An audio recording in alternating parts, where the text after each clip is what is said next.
다 함께 사도신경으로 신앙 고백 드리면서 금요 새벽 예배를 하나님께 올려드리겠습니다. 전능하사 천지를 만드신 하나님 아버지를 내가 믿사오며 그 외아들 우리 주 예수 그리스도를 믿사오니 이는 성령으로 잉태하사 동정녀 마리에게 나시고 본디오 빌라도에게 고난을 받으사 십자가에 못 박혀 죽으시고 장사한 지 사흘 만에 죽은 자 가운데서 다시 살아나시며 하늘에 오르사 전능하신 하나님 우편에 앉아 계시다가 저리로서 산자와 죽은 자를 심판하러 오시리라. 성령을 믿사오며 거룩한 공예와 성도가 서로 교통하는 것과 죄를 사하여 주시는 것과 몸이 다시 사는 것과 영원히 사는 것을 믿사옵나이다. 아멘. 찬송가 310장 찬양 올려드리겠습니다. 내가 믿고 또 의지함은 내 모든 형편 아시는 주님 늘 보호해 주실 것을 나는 확실히 아네. 찬송가 310장 찬양 드리겠습니다. 하나님의 은혜로 있을 데 없는 자 왜 구속하여 주는지 난 알 수 없도다. 내가 믿고 또 의지함은 내 모든 형편 아시는 주님 늘 보호해 주실 것을 나는 확신히 아네. 왜 내게 굳센 믿음과 또 복음 주셔서 내 마음이 항상 편한지 난 알 수 없도다. 내가 믿고 또 의지함은 내 모든 형편 아시는 주님 늘 보호해 주실 것을 나는 확실히 아네. 왜 내게 성령 주셔서 내 마음 감동해 주 예수 믿게 하는지 난 알 수 없도다. 내가 믿고 또 의지함은 내 모든 형편 아시는 주님 늘 보호해 주실 것을 나는 확실히 아네. 주 언제 강림하실지 혹 밤에 혹 낮에 또 주님 만날 그곳도 난 알 수 없도다. 내가 믿고 또 의지함은 내 모든 형편 아시는 주님 늘 보호해 주실 것을 나는 확신히 아네. 아멘. 오늘 새 아침 주시는 하나님 말씀 함께 보도록 하겠습니다. 시편 26편의 말씀입니다. 구약 성경 819면에 있습니다. 시편 26편의 말씀을 우리 함께 교독하시도록 하겠습니다. 시편 26편입니다.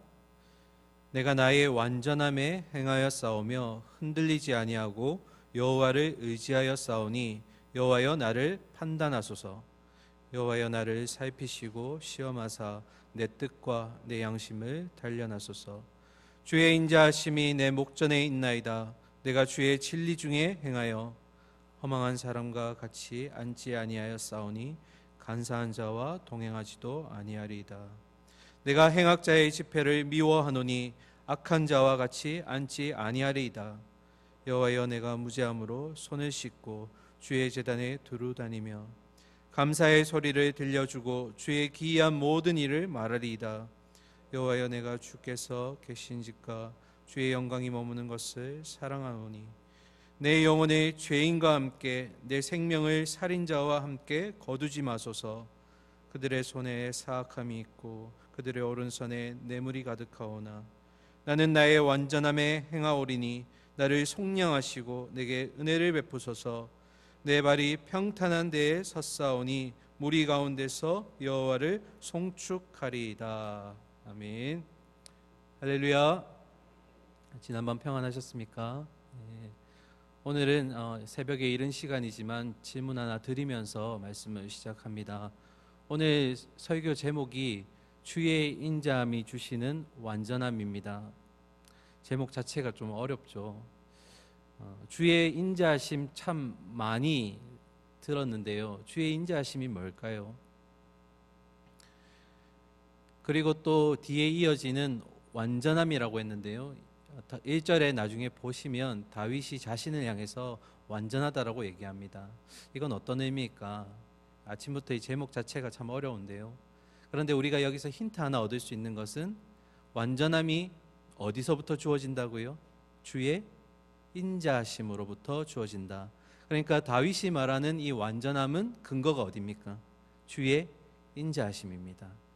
오늘 이 말씀이 우리의 심령 가운데 해석되어질 때 우리의 골수를 쪼개고 또 이 말씀이 우리의 삶의 순종과 결단의 자리로 흘러가기를 소망합니다. 이 시는 다윗의 시인데 어느 시점인지 정확하게 알 수 없지만 다윗의 어느 인생의 순간에 하나님을 경험했던 그 경험을 우리에게 지금 고백하고 있습니다. 우리 1절 말씀 함께 읽으면서 본문 속으로 한번 들어가 보겠습니다. 1절입니다. 내가 나의 완전함에 행하여 싸우며 흔들리지 아니하고 여호와를 의지하여 싸우니 여호와여 나를 판단하소서. 아멘. 다윗이 고백하기를 완전함에 행하여 싸우며 라고 지금 고백합니다. 그냥 이 말만 보면 다윗이 거만해 보일 수도 있습니다. 어떻게 자신을 보고 완전하다라고 얘기할 수 있을까? 그러나 이것은 어떤 다윗의 윤리적이거나 도덕적인 차원에서 자신이 죄도 없고 흠도 없는 그런 완전한 자라는 고백이 아닙니다. 이 말의 의미는 다윗이 이제까지의 자신의 삶을 살아올 때 진실한 마음으로 살아왔다라는 겁니다. 어떤 마음으로요? 진실한 마음으로. 그럼 그 진실한 마음이 무엇일까? 1절 중반절에 보시면 흔들리지 아니하고 누구를 의지했다고요? 여호와를 의지했다. 그러니까 다윗이 이때까지 진실된 마음으로 살아온 것은 다름 아닌 여호와를 의지하는 삶을 나는 살아왔다라는 겁니다. 다윗의 인생을 살펴보면 수많은 죄와 또 수많은 실수투성이었지만 그러나 그 가운데서 나는 누구를 의지했다고요? 오직 주님만 의지하는 그런 진실한 마음으로 살아왔다라는 겁니다. 그러면서 다윗이 1절 마지막에 뭐라고 고백하냐면 나를 판단하소서. 누가요? 여호와께서 나를 판단하소서. 이 말은 어떤 의미냐면 결국 다윗이 어떤 상황에 처하든 아니면 어떤 일에 부딪히든 간에 결국 내 이 모든 문제를 해결해 주실 수 있는 분은 여호와 하나님밖에 없다. 나에게는 하나님의 긍휼하심과 그리고 은혜가 늘 임하여야 한다라는 지금 다윗의 고백인 겁니다. 그래서 다윗의 진실한 마음이 뭐라고요? 내가 늘 어떤 상황에 부딪히고 어떤 일을 만나든 나는 늘 하나님께 의지했고 하나님의 긍휼과 은혜가 나를 이끌어갔다라는 고백이 지금 이 1절의 다윗의 온전함, 완전함이라는 것입니다. 우리 또한 인생을 살아가면서 수많은 인생의 굴곡을 경험합니다. 죄와 사망의 골짜기에 빠질 때도 있고요. 그러나 어떠한 상황과 어떠한 환경에 처하든지 우리는 변함없으신 신실하신 하나님만을 의지하며 그 하나님께서 주시는 자비하심과 긍휼하심이 있을 때, 그것으로 살기를 원할 때 우리는 완전한 자가 될 수 있는 줄 믿습니다. 오늘 새벽에 나오신 성도님들, 우리가 완전한 자로서의 삶을 살기를 저는 원합니다. 그러기 위해서 우리에게 꼭 필요하신 분은 여호와 하나님이신 겁니다. 믿으시기 바랍니다. 이어서 2절 말씀 보겠습니다. 여호와여 나를 살피시고 시험하사 내 뜻과 내 양심을 단련하소서. 아멘. 내 뜻 그리고 내 양심입니다. 이것은 지금 의역한 내용인데요. 원래 직역하게 되면 내 뜻이라는 단어는 히브리어로 키르야라고 하는데요. 이건 다름 아닌 콩팥을 얘기합니다. 우리 몸에 있는 콩팥. 그리고 또 내 양심이라고 되어 있는 것은 히브리어로 레브라고 하는데요. 이것은 우리 장기 중에 심장을 얘기합니다. 히브리인들은 자신의 정서를 표현할 때 이렇게 몸속에 있는 신체 기관을 이용해서 자신을 표현하기도 합니다. 대표적인 예가 예수님이 많이 모여있는 무리들을 바라보시면서 긍휼히 보셨다, 불쌍히 보셨다라고 되어 있는데, 이 말을 직역하면 창자가 뒤틀리는 것처럼 고통을 느낀다라는 직역을 의역해서 긍휼히 여긴다. 그러니까 예수님이 우리를 바라보실 때 이 긍휼한 마음이 어느 정도라고요? 창자가 뒤틀리는 것처럼 아프더라. 이게 이제 히브리인들의 정서입니다. 자, 그러면 오늘 2절 말씀을 직역해서 한번 읽어볼까요? 여호와여 나를 살피시고 시험하사 내 콩팥과 내 심장을 단련하소서. 자, 이 말이 어떤 의미냐면, 주님, 나의 보이지 않는 신체 기관까지 나의 온 전 존재가 주님을 의지하고 있습니다. 이런 의미인 겁니다. 아까 1절에서도 나는 주님을 의지합니다. 그것이 내 진실한 마음입니다. 이렇게 고백했던 다윗이 2절에서도 동일하게 나는 주님만을 의지합니다 라는 고백을 하고 있습니다. 그러니까 2절은 1절에 이어서 한 번 더 다윗이 주님만을 의지하고 있다라는 강조하는 지금 내용인 겁니다. 하나님, 내가 하나님을 의지하는 것은 나의 어떤 미미한 보이지 않는 그 부분에서조차도 하나도 불순물 없이 전적으로 나는 하나님만 의지하고 있으니 하나님, 나를 시험해 보셔도 됩니다. 이것이 지금 다윗의 고백인 겁니다. 그 말의 의미는 다윗이 자신이 어떠한 존재인지를 본인이 알고 있다는 겁니다. 그래서 매 순간순간마다 나는 하나님의 긍휼하심이 없으면, 하나님의 은혜가 없으면 살아갈 수가 없습니다 라는 것이 다윗의 고백입니다. 결국 이 하나님의 자비하심과 긍휼하심으로 내가 살아가기를 원합니다 하는 이 고백이 우리가 다른 말로 하면 겸손이라는 것입니다. 우리 신앙생활을 하는 성도에게 있어서 가장 필요한 덕목이 무엇일까? 저는 겸손이라고 생각합니다. 거울로 비춰보듯이 나를 쫙 비춰보면, 아, 내 안에 어떤 하나님의 은혜가 없으면 제대로 살아갈 수가 없구나, 나는 그런 존재이구나라는 것을 먼저 우리를 바라보게 될 때 결국 그것이 하나님의 은혜로 향하게 된다라는 것입니다. 하나님이 이것을 깨닫게 하기 위해서 때로는 돌부리에 걸려 넘어지게 하시기도 하고요, 또 휘몰아치는 강풍 속으로 우리를 밀어넣기도 하십니다.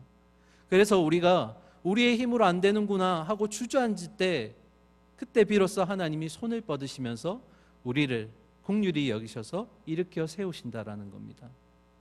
그래서 제가 참 좋아하는 찬양 중에 이런 가사의 찬양이 있는데요, 내 힘으로 안 될 때, 빈손으로 걸을 때 내가 고백해 여호와 이래, 주가 일하시네, 주가 일하시네.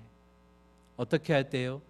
내가 나의 민낯을 바라보면서, 아, 나는 하나님 은혜 없으면 살 수 없구나, 그것을 깨닫게 될 때, 그리고 주저앉게 될 때, 그때 나의 약함을 들어 쓰셔서 하나님의 손을 뻗으셔서 나를 강하게 하신다라는 겁니다. 이것이 뭐라고요? 겸손이라는 겁니다. 하나님 은혜로 살기 원하는, 오늘 우리의 새벽의 성도님들에게 이런 겸손의 모습이 하나님께 통해 회복되기를 소망합니다. 이어서 3절 보겠습니다. 주의 인자하심이 내 목전에 있나이다. 내가 주의 진리 중에 행하며. 아멘. 자, 다윗이 이제 고백합니다. 주의 인자하심이 있기 때문에 나는 그것을 늘 바라보면서 주의 진리를 따라 살고 있습니다. 다윗이 수많은 인생의 우여곡절을 겪으면서도 하나님만을 의지하며 겸손한 자로서의 삶을 살 수 있었던 것은 본인 때문이 아닙니다. 본인에게 동기를 두고 있는 것이 아니라 누구 때문에요? 하나님 때문이라는 겁니다. 동기를 누구에게 두고 있는 겁니까? 하나님, 그 하나님에게 동기를 두고 있다라는 겁니다. 자, 우리가 서두에 질문했던 이제 주의 인자하심에 대해 좀 알아보겠습니다. 다윗이 지금 붙들고 있는 이 주의 인자하심이라는 게 무엇일까? 이 인자 또는 인애라고 불리는 이 단어는 히브리어로 헤세드라고 부릅니다. 이 헤세드의 의미가 뭐냐면 언약에, 하나님이 이스라엘 백성과 맺으신 언약에 기초한 사랑을 얘기하는 겁니다. 이스라엘 백성들은 하나님을 의지한다라고 늘 얘기했지만 어땠습니까? 늘 죄 가운데 있었고 실수하고 또 하나님을 반역하고, 그런데 또 그때마다 하나님은 어떻게 하셨습니까? 늘 이들을 어루고 달래셔서 다시 돌아오게 만들고, 또 때로는 그들을 징계하셔서라도 하나님 품 안으로 돌아오게 하셨습니다. 그럼 도대체 하나님 왜 그렇게 하셨을까요? 왜 그렇게 자신에게 모난 부분만 보이는 이스라엘 백성들을 품으시려고 하시는 걸까? 무엇 때문에요? 그들과 맺으신 언약 때문에. 하나님이 유일하게 하실 수 없는 한 가지가 있다면 그것은 본인이 언약한 것을 깨트릴 수가 없다라는 겁니다. 왜요? 하나님 신실하신 분이시기 때문에. 이스라엘 백성이 언약을 깨려고 하고 또 깨트렸고, 또 그리고 하나님 앞에서 어떤 죄의 불순종함의 모습을 보였을 때도, 그때도 변함없으신 하나님은 내가 언약을 했기 때문에 지켜야 한다, 이 백성을 구원해야 된다라는 하나님의 그 신실하심에 지금 다윗이 근거를 두고 있는 것입니다. 사랑하는 우리 새벽의 성도님들, 우리에게도 하나님의 헤세드가 임할 줄 믿습니다. 그 말은 어떤 의미냐면 우리에게도 언제든지 크고 작은 풍랑이 다가옵니다. 그래서 그 풍랑 때문에 우리가 휘청거릴 수 있습니다. 또 때로는 죄의 구렁텅이에 빠져가지고 헤매일 때가 있습니다. 그러면 그때 하나님이 가만히 계실까요? 아니요. 태초 전부터 나를 구원하시겠다고 이미 결정하셨기 때문에 결국 그 하나님의 인자하심, 하나님이 약속하셨던 그 마음, 신실한 헤세드가 우리를 결국 다시 자녀의 품, 하나님의 품으로 돌아오게 만드신다라는 겁니다. 우리가 이 헤세드의 사랑을 기억한다면 하나님을 온전히 붙들 수밖에 없다라는 것이 지금 다윗이 우리에게 알려주고 있는 은혜이자 고백인 것입니다. 믿으십니까? 네. 사랑하는 성도님들, 하나님이 태초전에 우리를 택하셨기 때문에 우리가 어디를 향하든지 주님은 결국 하나님의 품으로 돌아오게 만드실 줄 믿습니다. 자, 이어서 4절과 5절 말씀 보겠습니다.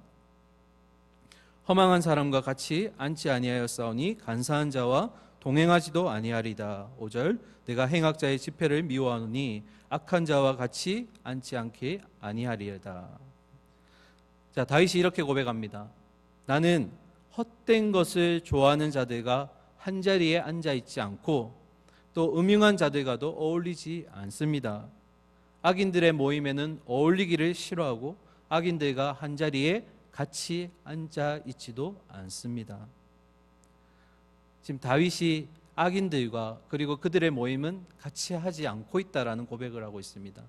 그런데 여기서 우리가 중요하게 생각해야 될 것은 이것이 다윗이 그렇게 해야 한다, 윤리적인 어떤 도덕적인 차원에서 내가 이걸 지켜야 된다라고 생각해서 하는 것이 아니라는 겁니다.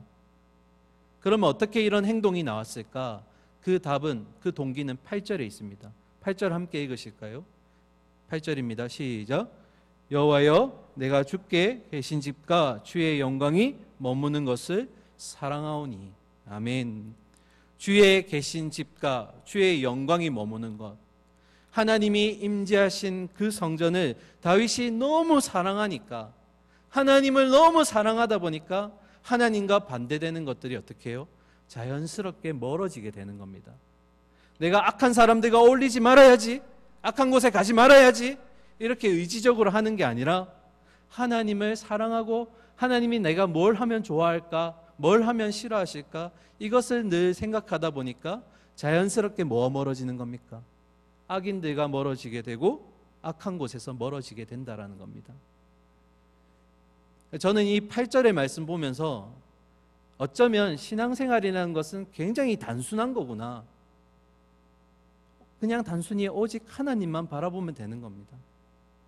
신실하신 하나님만 바라보고 그분만을 사랑한다면 하나님과 반대되는 것들이 자연스럽게 멀어질 수 있구나.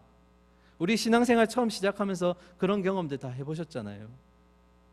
내가 세상 속에서 어울렸던 친구들, 또 그 세상 속에서 만족했던 것들이 하나님을 믿기 시작하고 하나님을 알기 시작하니까 자연스럽게 멀어지더라는 겁니다.